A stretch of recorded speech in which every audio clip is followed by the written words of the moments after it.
kulanti waxaana wanaagsan daawadayaal ku soo dhawaada wararkii ugu dambeeyay Soomaalida iyo caalamka hadaan oo kale shanta TV aad ka daawataan qodobada warkeenana waxaa ka mid ah baarlamaanka Soomaaliya oo go'aan ka gaadhay codsi uu gudbiyay ra'iisul wasaare Xamse Cabdi Barre iyo ra'iisul wasaaraha oo ka horsheegay xildhibaanada golaha shacabka caqabadaha ka hortaagan inuu soo dhiso golihiisa wasiirada madaxweynaha maamul goboleedka Puntland Siciid Cabdullaahi Daney oo si dadban weerar afka ugu qaaday dowladda madaxweyne xasan sheekh maxamuud iyo shabaabkii uu badnaa oo ka gudbay xuduudka Soomaaliya iyo Itoobiya iyaga oo ku qulqulay dhinaca dalka Itoobiya halkaasi oo maalmihii lasoo dhaafay ay dagaalo qaraar ku dhex mareen ciidamada liyu booliska iyo al-shabaab qodobadaas iyo kuwa kaloo intaasi ka faahfaahsan ayaad warkeena ku maqli doontaan fadlan haddii aad nagu cusub tahay subscribe saar gambaleelkana furo si aad ula socotid wararka iyo warbixinada aan halkan soo gelino aynu ku bilownay daawadayaal sida hordhaca warkeena aad ku maqasheen xildhibaanada golaha shacabka ee baarlamaanka dowladda Soomaaliya oo kulan ku yeeshay xaruntooda Villa Hargeysa ee magaalada Muqdisho ayaa ka dooday magacaabista xubnaha cusub ee golaha wasiirada Soomaaliya iyo go'aan cusub ka gaadhay codsi uu soo gudbiyay ra'iisul wasaaraha Soomaaliya Xamse Cabdi Barre kulanka ayaa waxaa soo xaadiray ilaa 145 mudane oo ka tirsan golaha shacabka ee baarlamaanka Soomaaliya waxaana shir gudoomiyay Sacdiye Yaasiin oo ah gudoomiye ku-xigeenka koowaad ee golaha shacabka baarlamaanka dowladda Soomaaliya wareen waxaa xildhibaanada Soomaaliya loo akhriyay warqad ka timid xafiiska ra'iisul wasaaraha Soomaaliya oo uu ku dalbaday in muddo 10 cisho oo dheeraad ah ugu daro waqtiga uu ku soo magacaabayo golahiisa wasiirada ee cusub maadaama muddadii 30 maalmood ee uu haystay ee ka dhamaatay waxaana qoraalka akhriyay ogeyaha golaha shacabka Cabdikariim kadib xildhibaanada golaha shacabka ayaa cod gacantaaga u qaaday codsiga ka yimid ra'iisul wasaare Xamse Cabdi Barre waxaana uu codaysay 144 mudane oo ka mid ah xildhibaanadii goobta fadhiyay halka uu diiday hal mudane sida ay shaacisay gudoomiye ku-xigeenka koowaad ee golaha shacabka Sacdiya muddada 10 bari ee uu codsaday ra'iisul wasaaruhu waxa uu sii wadayaa la tashiyadiisa ku aadan ma xukuumadda yeelay waxayna madaxweynaha iyo gudoomiyaha baarlamaanku la qaateen Xamse Cabdi Barre qorshihiisa muddo dheeraysiga uu ku soo xulayo golaha wasiirada inkastoo aysan dastuuri ahayn in 30 cisho lagu soo dhiso haddana waa sunno siyaasadeed oo Soomaalidu leedahay waxaana ra'iisul wasaaraha u bilowdeen maalmahaasi markii la ansixiyay ay qalinka ku duugeen baarlamaanka Soomaaliya kulankani golaha shacabka ayaana sidoo kale wuxuu yimid xilli hore ay kulan wadajir ah u yeesheen madaxweyne xasan sheekh maxamuud gudoomiyaha golaha shacabka Sheekh Aadan Madoobe iyo ra'iisul wasaare Xamse Cabdi Barre kaasi oo diiradda lagu saaray dhismaha xukuumadda cusub iyo caqabadaha hortaagan dhinaca kalena ra'iisul wasaaraha dowladda Soomaaliya Xamse Cabdi Barre ayaa uga mahadceliyay xildhibaanada golaha shacabka muddo siinta dhismaha xukuumadda federaalka Soomaaliya oo uu ka codsaday ra'iisul wasaaraha ayaa tilmaamay in caqabadaha ka dhashay doorashadii soo jiidantay ee muddada badan socotay iyo is-aamin la'aantii siyaasadeed ee horseedeen khilaafaadkii doorashadu inay sabab u yihiin dib u dhaca ku yimid dhismaha golaha wasiirada taasi oo u baahan isqancin siyaasad iyo soo celinta kalsoonida dowladnimada iyo hay'adaha qaranka sida uu sheegay ra'iisul wasaare Xamse Cabdi Barre ra'iisul wasaaruhu wuxuu sheegay in caqabado fara badan kala kulmay dhismaha xukuumaddiisa cusub taasi oo keentay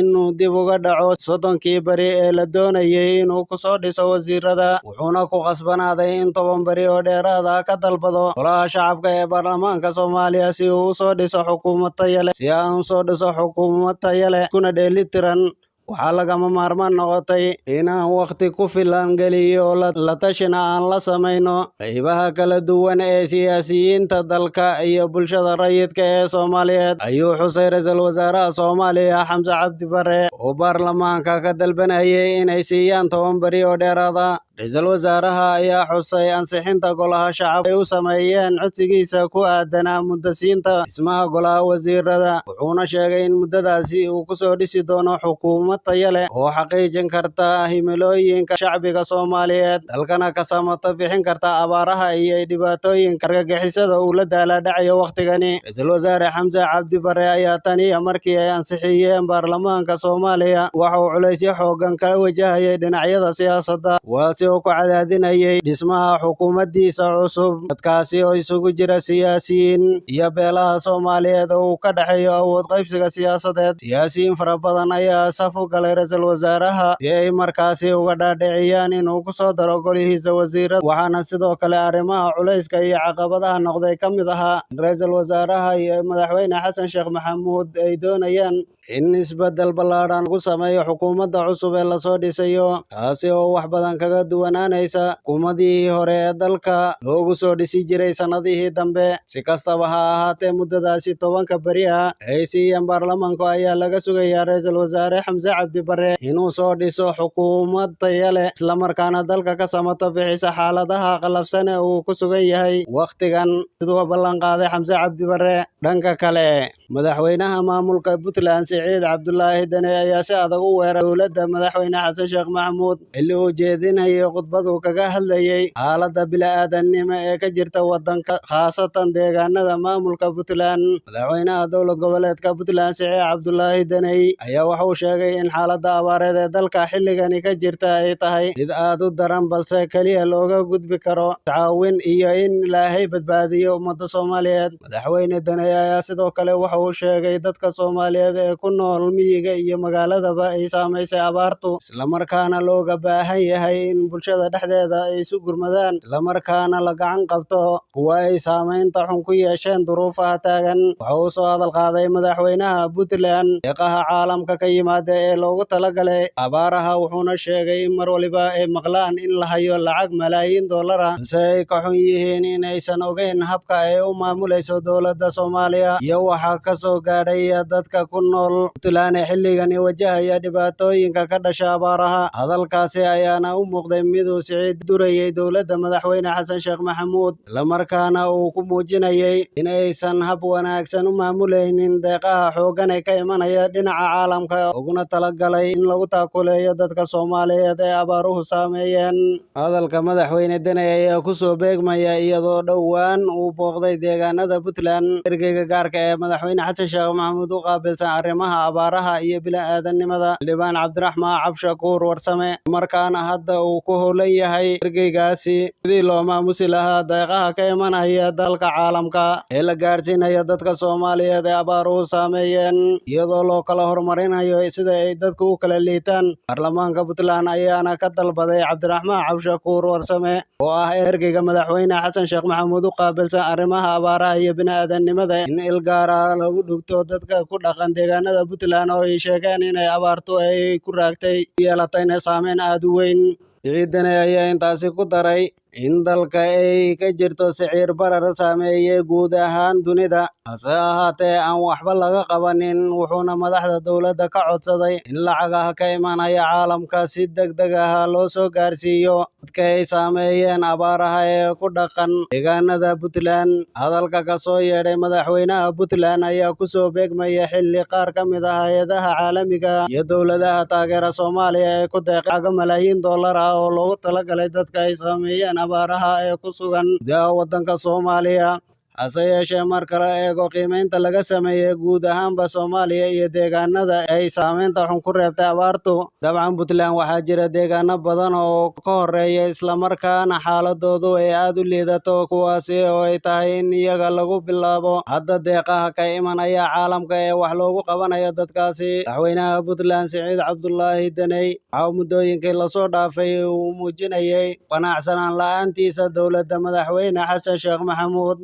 markii uu waayay kursiga ra'iisul wasaaraha uu si weyn u doondoonayay, sidoo kalena uu ku guuldaraystay tartankii doorashada uu ugu galay madaxweynaha 10aad ee Soomaaliya. Siciid Dane oo ka mid ah murashaxiintii galay tartanka madaxtooyada Soomaaliya 15kii bishii May ee sanadkani ayaa la tilmaamay inuu ballanqaad la galay xasan sheekh maxamuud oo uu kaalin weyn ka qaatay Siciid Dane guushii uu ku gaadhay inuu fadhiisto madaxtooyada dalkana ka noqdo madaxweynaha 10aad. Siciid Dane waxa uu doonayay in laga dhigo ra'iisul wasaaraha Soomaaliya, hase yeeshee xasan sheekh maxamuud ayaa soo magacaabay Xamse Cabdi Bare oo ka soo jeeda Jubbaland kadib markii tashiyadii soo gaadhay madaxweyne Xasan Sheekh Maxamuud loogu sheegay in isaga iyo Dani aynan ka wada shaqayn karin arrimaha siyaasadda waxaana intaasi wixii ka dambeeyay dhowr jeer uu muujiyay madaxweynaha Puntland iyo maamulkiisuba sidaysan ugu qanacsanayn hogaaminta madaxweyne Xasan Sheekh Maxamuud arrintaasi oo si weyn u soo ifbixaysay toddobaadyadii la soo dhaafay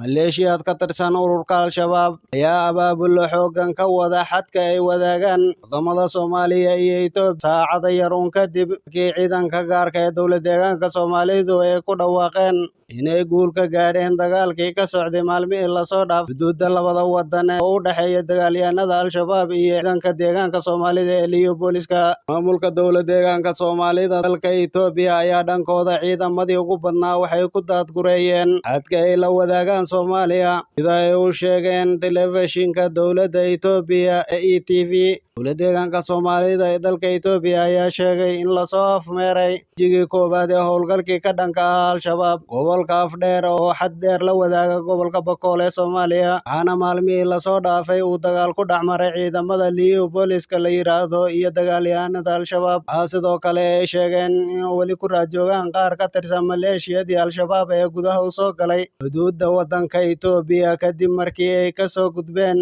dhanka Soomaaliya sidoo kale wararka laga helayo xuduudda wadamada Soomaaliya iyo Itoobiya ayaa waxay sheegayaan in dagaalyahanadii ugu badnaa oo ka tirsan ururka Al-Shabaab ay mar kale ka gudbeen xuduudda labada wadan islamarkaana ay ku qulquleen dhanka dalka Itoobiya arrintaasi oo ka dhigan inuu sii xoogaysan karo dagaalka ka socda halkaasi ee u dhexeeya ciidamada liyo booliska iyo dagaalyahanada Al-Shabaab dadka deegaanka ayaa u sheegay warbaahinta in shabaab u badan inventarina aan wadan gaadiid dagaal inay ka gudbeen xuduudda labada wadan islamarkaana ilaa 100 kiilomitir ay gudaha u galeen dalka Itoobiya qaarkoodna ay gaadheen deegaanadii dhowaan ay ku dagaalameen ciidamada liyo booliska iyo ururka Al-Shabaab ma jiro wax faahfaahin dheeraad ah oo ka soo baxaysa deegaanka Soomaalida oo sharaxaad rasmi ah ka bixinaysa arrimaha ka socda xuduudda labada wadan marka laga soo tago inay guulo ballaaran ka sheegteen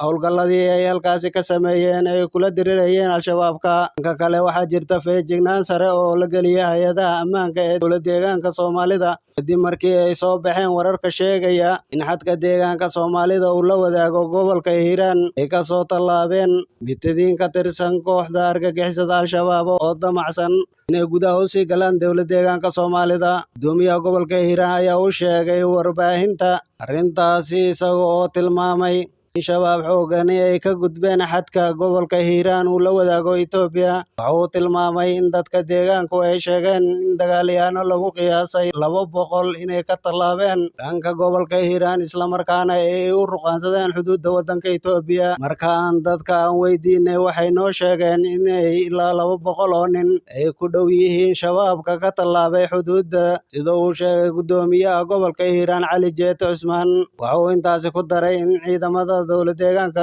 iyo kuwa Soomaaliya ay si wada jir dagaalamayaan ururka Al-Shabaab deegaanada xuduudda muuqaalo lagu baahiyay baraha bulshada ee ku xidhiidha internetka ayaa lagu arkay dadweynaha deegaanka oo ciidamada gaarka ah ee liyo booliska ku taageeraya cuntooyin biyo qaarkoodna ay dhiiga u shubayaan madaxweynaha dowlad deegaanka Soomaalida Mustafa Maxamed Cumar oo ku sugnaa maalmahani gobolka Afdheer ayaa gaadhay magaalada Goday ee gobolka Shabeelle duuliinta deegaanka Soomaalida ayaa horey u sheegay in ciidamada dowladdu ay dileen in ka badan 100 xubnood oo ka tirsan Al-Shabaab dib howlgallo 3 maalmood ka socday gudaha gobolka Afdheer Shabaab waxay dhankooda sheegeen inay Arbacadii dileen ugu yaraan 87 xubnood oo ka tirsan ciidamada gaarka ee liyo booliska dib weerar dhif ah oo ka xadka dheer ee Itoobiya iyo Soomaaliya ay wadaagaan wararka ay shabaab ku qaaday deegaanka Soomaalida waxaa cambaareeyay golaha sare ee arrimaha islaamka ee deegaanka Soomaalida sidoo kale cambaaraynta waxaa qayb ka ahaa maxkamadda shareecada iyo odayaasha dhaqanka ee deegaankaasi dhammaantoodna waxay muujiyeen inay ka xun yihiin weerarka ay Al-Shabaab ku soo qaadeen dadka rayidka ah iyo ciidamada deegaanka qodobkaas ayaa warkeena ugu dambeeyay sidaas iyo nabadgelyo